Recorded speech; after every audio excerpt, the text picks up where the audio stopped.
యువతని అంత తేలిగ్గా అండర్ ఎస్టిమేట్ ఓకే ఓకే అదే ఇప్పుడు కాదు ఒక్క నిమిషం గౌతమ్ రెడ్డి గారు అలయన్స్ ఎందుకు ఓటేయాలో విద్యాసాగర్ గారు చెప్పారు. లేదు జగన్మోహన్ రెడ్డి ఇవి చేయడం వల్ల ఇక్కడి నుంచి ఎక్కడి నుంచి తరలి వచ్చినా ఏం చేసినా వాళ్ళందరూ మీకు ఓటేశారని. నేను ఒకసారి అనలిస్ట్ ఒపీనియన్ తీసుకుంటా. ఇవాళ మీ రెండు చెప్పిన దాని మీద జడ్జిగా ఆయన ఒపీనియన్ తీసుకుంటా నేను. విద్యాసాగర్ ఒక నిమిషం, వారు వెయిట్ చేస్తున్నారు, ఒకసారి మాట్లాడక మీ దగ్గరికి వస్తా. ఒకే నిమిషం, విక్రమ్ గారు వెయిట్ చేస్తున్నారు, మాట్లాడి మీ దగ్గరికి వస్తా. విక్రమ్ గారు, రెండు వాదనలు మీరు విన్నారు కదా.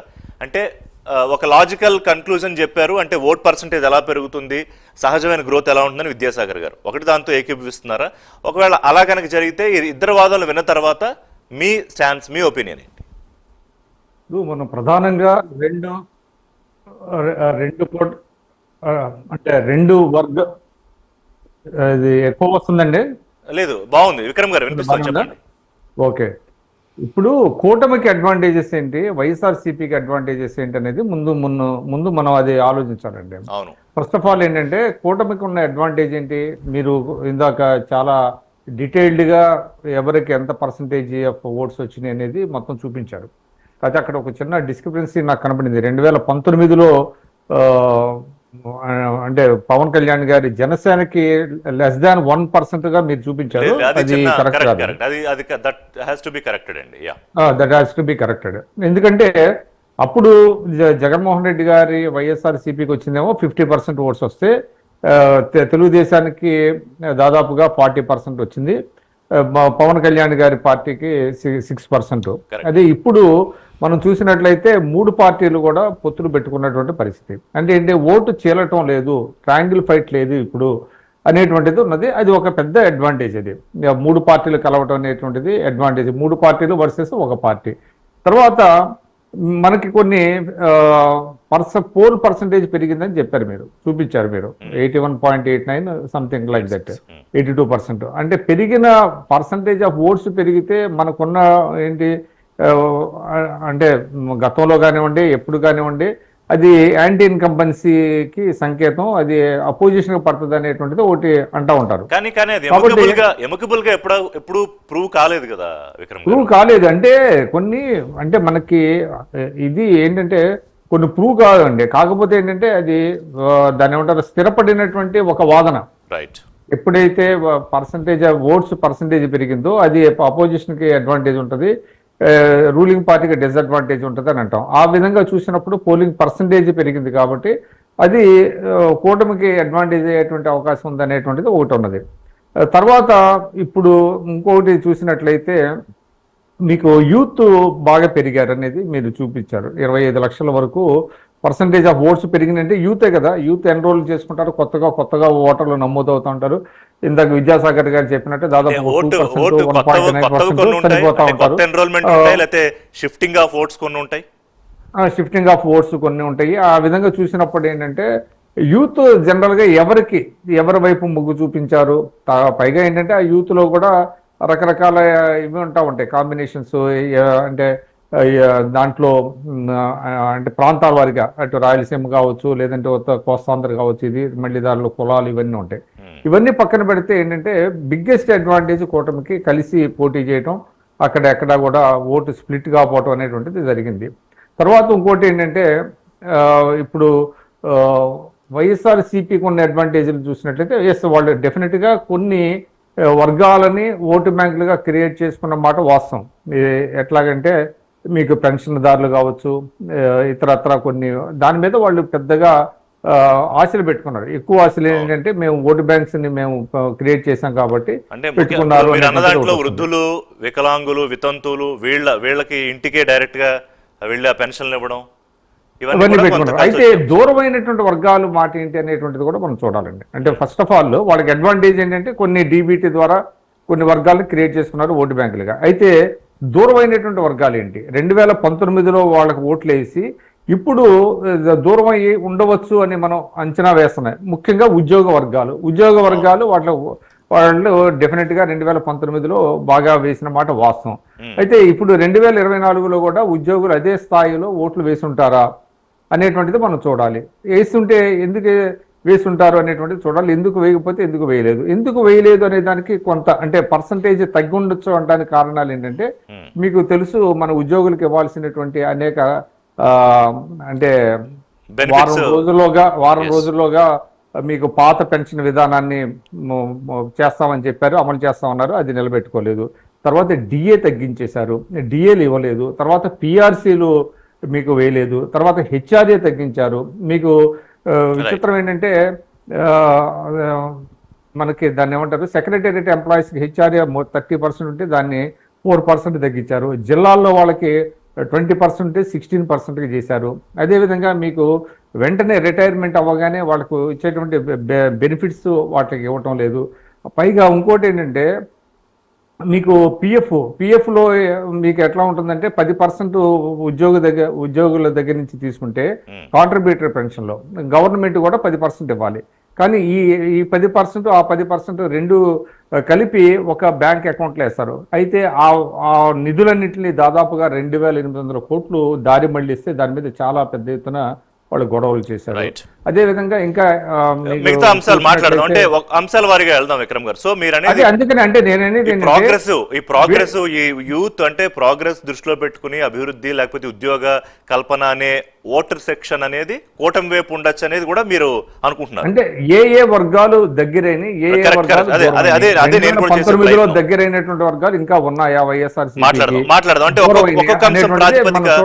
ఒక్కొక్క అంశం ప్రాతిపదిక తీసుకుని మాట్లాడదాం. జనసేన నుంచి మచిలీపట్నం ఇన్ఛార్జ్ గా చేసిన చలపల్లి శ్రీనివాస్ గారు కూడా జాయిన్ అయ్యారు. శ్రీనివాస్ గారు, యువర్ క్విక్ రెస్పాన్స్. అంటే మనం పర్సంటేజ్లు చెప్పాము, దాంట్లో ఏ పర్సంటేజ్ ఓటింగ్ గతంలో ఎటుంది, ఈసారి ఎంత డిఫరెన్స్ వచ్చింది, అలాగే క్యాస్ట్ల వారీగా ఎవరు ఎటువైపు ఉండే అవకాశం ఉందని చిన్న ప్రెజెంటేషన్ తర్వాత మనం డిబేట్ స్టార్ట్ చేసాం. సో ఇవాళ కూటమిగా ఉండడం వల్ల ఒకటి ఓటు చేయాల్సినవరని మొదటి నుంచి పవన్ కళ్యాణ్ అంటున్నారు కాబట్టి అది ఎంతవరకు కలిసి వచ్చింది, ఈ పార్టీల మధ్య కన్సాలిడేషను అలాగే ఆ కోఆర్డినేషన్ ఎంత బాగా కుదిరింది అనేది కూడా మనకి రేపు తెలుస్తుంది. కానీ ఓవరాల్గా హోలిస్టిక్గా చూసుకుంటే ఎందుకని జనసేన లేకపోతే బీజేపీ తెలుగుదేశం కూటమి వైపే మెజారిటీ ఓట్లు తదనుగుణంగా సీట్లు వస్తాయని మీరు భావిస్తున్నారు? ముఖ్యంగా యూత్ ఓటు కన్సిడర్ చేసి మాట్లాడదాం. విద్యాసాగర్ గారు ఒక నిమిషం. నమస్కారం అండి. డిబేట్ లో భాగంగా ప్రతి ఒక్కరికి నమస్కారం. అలాగే ఋషి గారు ఫస్ట్ ఎక్స్ప్లెయిన్ చేశారు 2014 2019లో ఎలా షేరింగ్ వచ్చిందని చెప్పి చాలా బాగా ఎక్స్ప్లెయిన్ చేశారు. మీకు కూడా ప్రత్యేక ధన్యవాదాలు. కానీ ఈ రోజున మనం చూస్తా ఉంటే దాదాపు 5 లక్షల పైచీల కోట్లు పోస్టల్ బ్యాలెట్లు వచ్చాయి. అంటే ఇది గతం కంటే కూడా దగ్గర డబుల్ అయిపోయినట్లు కనిపించాయి. అంటే ఒక అవేర్నెస్ తో ఓటర్ అనేది ఏదైతే పవన్ కళ్యాణ్ గారు వైసీపీ వ్యతిరేక ఓటు చేయలను అనేది ఒక దానికి కట్టుబడి ఉన్నారు, పీపుల్ అంతా కూడా దాన్ని యాక్సెప్ట్ చేశారు. ఎందుకంటే ఈ రోజున ఆంధ్రప్రదేశ్ ఒక తరం భవిష్యత్తు వెనక్కి వెళ్ళిపోయింది.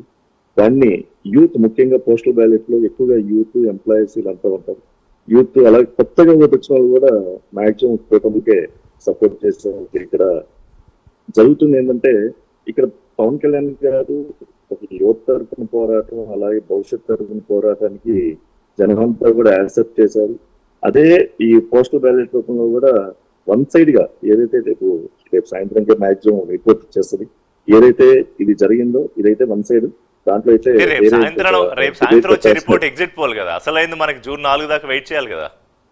అవునవునవును అంటే ఒక లెవెల్ కి చేస్తుంది అంచనా. కానీ ఇప్పుడు మేము ఓటింగ్ సర్లీ మేము ప్రతి చోట చూసాం. ఒక అవేర్నెస్ దాదాపు 3 గంటలు 4 గంటలు ఓటింగ్ లో నిలబడి కూడా మేము ఒక మంచి దీనికి మేము కట్టుబడి ఉన్నాం, మంచికి ఓటేస్తున్నాం, మంచి వైపు నిలబడ్డాం అనేది దీంతో ఓటేశారు. నిజంగా చాలా. అలాగే పోస్టల్ బ్యాలెట్లు కూడా దాదాపు వన్ సైడ్ జరిగిందని చెప్పి మేము భావిస్తాము.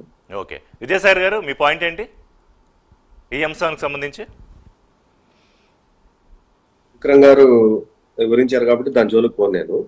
బట్ ఏదైతే వైసీపీ ప్యానలిస్ట్ గారు మాట్లాడారు, ఎంఎస్ఎంఈలో ఆయన చెప్పిన సంఖ్య చూస్తే ఒకసారి కళ్ళు బయలు. చాలా నాకు కూడా డౌట్ వచ్చింది, 2 లక్షలు వచ్చాయని. ఎంత గౌతమ్ రెడ్డి గారు ఎంత మరి తెలిసి చెప్పారు తెలియకుండా చెప్పారు కంటే ఎంత భయంకరమైన అబద్ధాలు చెప్పారు అనేది బట్టి మీరు I will explain. MSME loan కింద వాళ్ళు సంవత్సరానికి ఖర్చు పెడుతున్నది 224 కోట్లు అండి. 224 కోట్ల కంటే ask him to go through record ప్రకారం వెళ్ళొచ్చు. ఏమంటారు, ఆడవాళ్ళ ఓటు మాకు పడిపోయింది, మాకు మించిన ఓటు పడలేదని మాట్లాడుతున్నారు కదా. వాళ్ళు ఇస్తున్నది ఎంత అంటే ఏ పక్కకి అంటే వైఎస్ఆర్ ఈబీసీ నేస్తాం ఉమెన్ ఫర్ 45 నుంచి 60 ఇయర్స్ గ్రూప్ ఉన్న వాళ్ళకి కేవలం 3,90,000 మందికి అండి. Okay, it is true. 3,90,000 మందికి రాష్ట్రం మొత్తం మీద. దానికి పెడుతున్న ఖర్చు ఎంత అండి? వీళ్ళు పెడుతున్నది 589 కోట్లు. అట్లాగే వైఎస్ఆర్ కాపు నేస్తాం, కాపు ఉమెన్ కు పర్టికులర్ గా ఇస్తున్నది కేవలం కాపు మహిళలకి 3,30,000 మందికి రాష్ట్రం మొత్తం మీద. రాష్ట్రం మొత్తం మీద ఇది ఈ రకంగా వైఎస్ఆర్ కాపు నేస్తాంకి ఖర్చు పెడుతున్నది ఎంత అండి? 491 కోట్లు. అట్లాగే వైఎస్ఆర్ వాహన మిత్ర 92,000 మందికి అండి. ఎన్ని రిజిస్టర్డ్ క్యాబులు ఉన్నాయండి మనకి ఇక్కడ? 92,000 మందికి ఇచ్చింది. దానికి పెడుతున్న ఖర్చు ఎంత అంటే 257 కోట్లు. అంటే ఇక్కడ మళ్ళా అన్యాయం ఏంటంటే డ్రైవర్లకు కాదు ఈ డబ్బు, మళ్ళీ ఓనర్లకే. ఆ సఫరర్ డ్రైవరే. యాక్సిడెంట్ జరిగినా పూట గడవకపోయినా సఫరర్ ఎవరై అంటే డ్రైవరే. మళ్ళీ అక్కడ వాళ్లకు క్యాబ్ డ్రైవర్లకి. అట్లాగే వైఎస్ఆర్ లా నేస్తాం ఏమంటారంటే 8 కోట్లు అండి ఇస్తున్నది. మొత్తం సంఖ్య ఎంత అంటే 671 మందికి. తర్వాత వైఎస్ఆర్ లోన్ రియంబర్స్మెంట్ ఎస్హెచ్జికి ఎంత ఇస్తున్నారంటే 39 లక్షల మందికి ఇస్తున్నారు. ఏది? ఇల్లు కట్టుకున్న వాళ్ళకి గతంలో. కానీ పెట్టింది ఖర్చు ఎంత మాత్రం అంటే 6,397 కోట్లు. దీని మొత్తం వాల్యూ పెట్టాల్సి ఎంత ఉందండి? 24,000 కోట్లు పెట్టాల్సి ఉంటే 6,397 కోట్లు పెట్టారు. ఇది ఎవరికి? మళ్ళా మహిళల గురించి అందరికి ఇచ్చేసామని మాట్లాడతారు.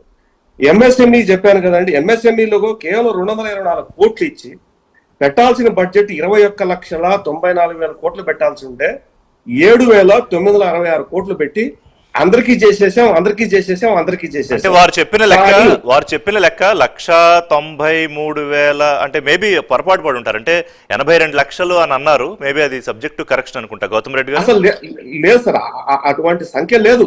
ఎంఎస్ఎంఈ కేవలం ఋషి గారు కేవలం ఎంఎస్ఎంఈ నుంచి కేంద్ర ప్రభుత్వం నుంచి వచ్చే మ్యూచువల్ గ్రాంట్ 5 సంవత్సరాల్లో రావాల్సిన 32,000 కోట్ల రూపాయలు ఇంతవరకు ఈ ప్రభుత్వం క్లెయిమ్ చేయాల.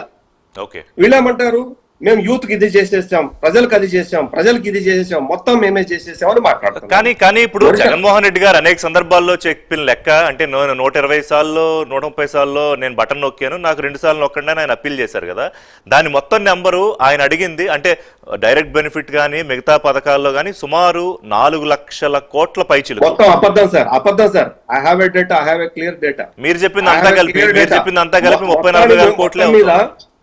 మొత్తం మీద వాళ్ళు ఖర్చు పెట్టింది 7,000 సంవత్సరానికి. నేను చెప్పిన 6 స్కీముల్లో 7,966 కోట్ల ఒకటి, ఇంకోటి 3,886 కోట్ల ఒకటి. సంవత్సరానికి వీళ్ళు ఇచ్చిన డబ్బు. అట్లా నేను 6 పథకాలు చెప్పాను. ఇంకొకటి జగనన్న తోడు స్కీమ్ కవర్ అయిన వాళ్ళు 14,16,091 మంది.